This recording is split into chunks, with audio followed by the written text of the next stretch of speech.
Greetings, YouTubians, and welcome back to Wayne's Sharp World, where today I have finally managed to get a knife on the table that I have been wanting to get my hands on for quite a while, and I have Blade Ops to thank for that. Guys, be sure to look Blade Ops up for all of your knife and EDC needs. Be sure to hop on down in the description of this video, click on that link, head over to their website, and check out their awesome selection of EDC knives and gear. Now, the knife that I've been wanting to get my hands on for quite a while. This is I wouldn't say very unique, but a unique knife in terms of how it all came to be, because what we have here is a Boker knife manufactured by Hogue, designed by Vox.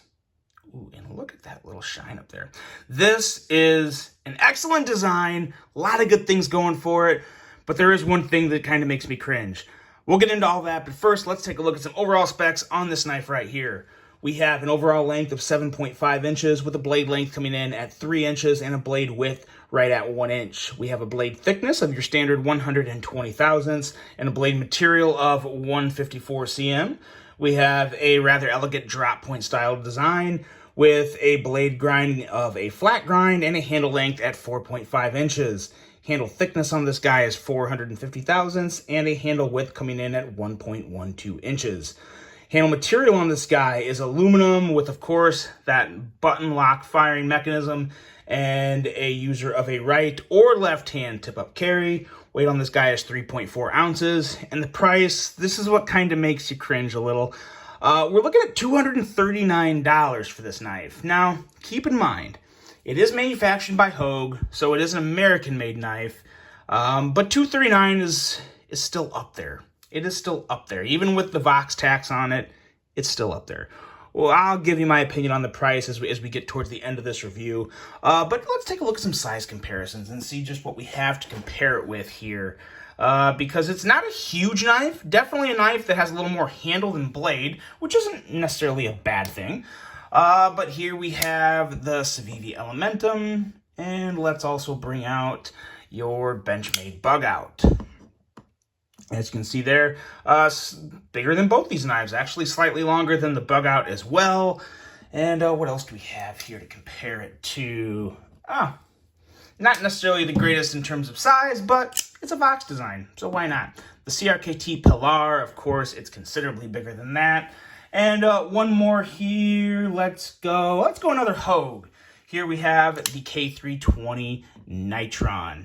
So definitely, actually, it's kind of surprising of how close it comes in terms of overall length with the Nitron. But as you can see there, there's that. Now, let's get into this knife, because this was one, when I saw this design for the first time, I told myself, that would feel really good in my hand. And not to jump past the blade, but it does. It does feel really good in hand. But let's tackle this blade. Let's talk about it. Because it really is a beautiful looking drop point blade.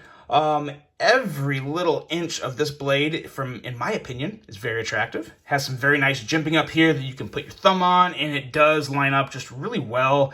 And it just all fits my hand, at least, perfectly. And the blade, just the way the blade meets the handle and the jimping, I just don't have to try. I just put it in my hand and it just wraps around it in the perfect position. So I personally really enjoy that myself. Now, everything else on this blade is rather simple. We have an edge coming in at 21 thousandths, which is nothing super impressive, but with that Hogue honed edge, it does have a nice finish, and it's a very, very nice smooth cutter. When you get into the handles and ergos, that's what really makes this knife for me. It really does. Like I said, and this is going to really vary from person to person. If you have really thick fingers, really wide hands, you probably would not like this knife. I don't really have thick fingers. I kind of think I have average fingers, maybe a little longer. I don't know, but it just works perfect for me. It feels so good in hand. Really am a fan of this deep carry clip. Pretty much perfect in every way, in and out of the pocket just fine, all fully recessed. And what's really nice is it's also reversible, and you can do that over here where they have a little filler tab. And since it's all blacked out on the handle, it doesn't look too bad. So yeah, there's just a lot of good things going on with this. The little subtle details along the handle, and it's really just the curvature and lines of this guy that really just feel great to me.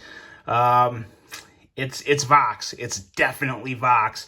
sometimes Vox's designs don't all like stand out in terms of what you see. Like I've seen designs before to where I look at this stuff and I'm like, yeah, I wouldn't have thought this was a Vox design.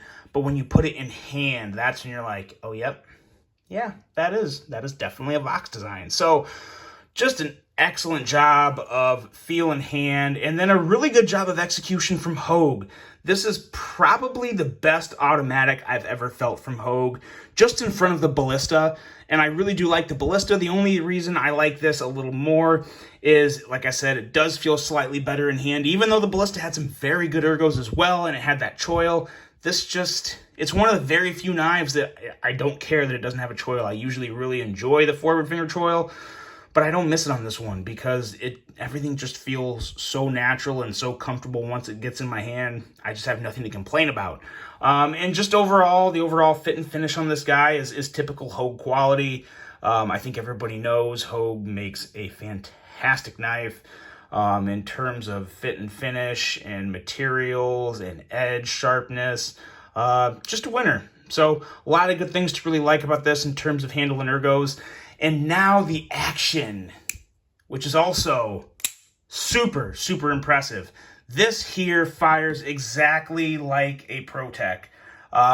You could easily get this confused. If you were to put the ProTech logo on this, you would have no reason to think it's not a ProTech. The snappiest Hogue I've ever handled, again, just in front of the Ballista. So Hogue, and the Ballista's not an old knife, so they definitely are starting to make significant improvements in terms of that firing power and overall action.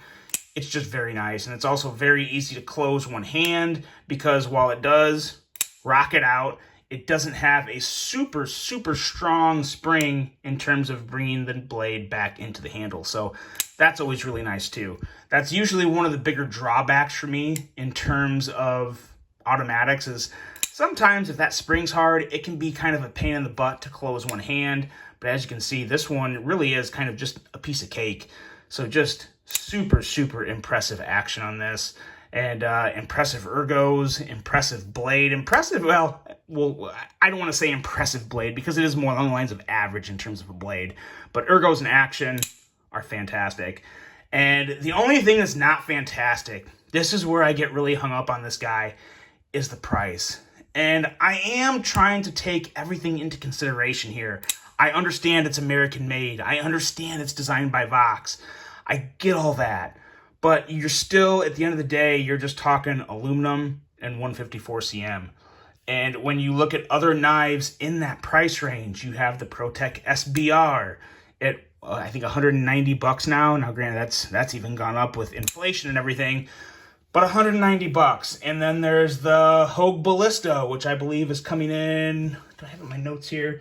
Yeah, the Ballista is $190 as well. So we're talking like $50 more for this knife. Now, I understand the Vox tax. I understand that there's going to be an increase in price from a renowned designer, but I don't know if $50, I don't know. I'm torn on the price. My overall thoughts on this knife are it's fantastic. It's great. I would recommend it, but I would also recommend waiting till it goes on sale. And I hope I don't sound like a cheapskate saying that, but I would wait. I would probably wait till it goes on sale because I think this knife is a much better value, closer to the $200 range. I think $240 is up there. I wouldn't pay $240 for this. Yeah, just me. But it is a great knife, great quality, American made, all that good stuff.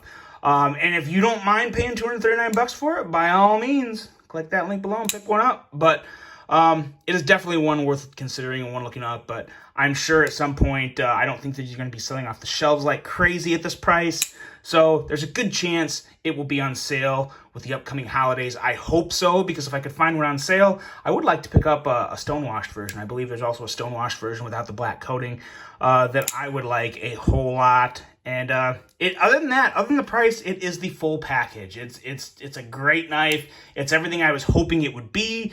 So really happy to get one on the table and kind of verify all that.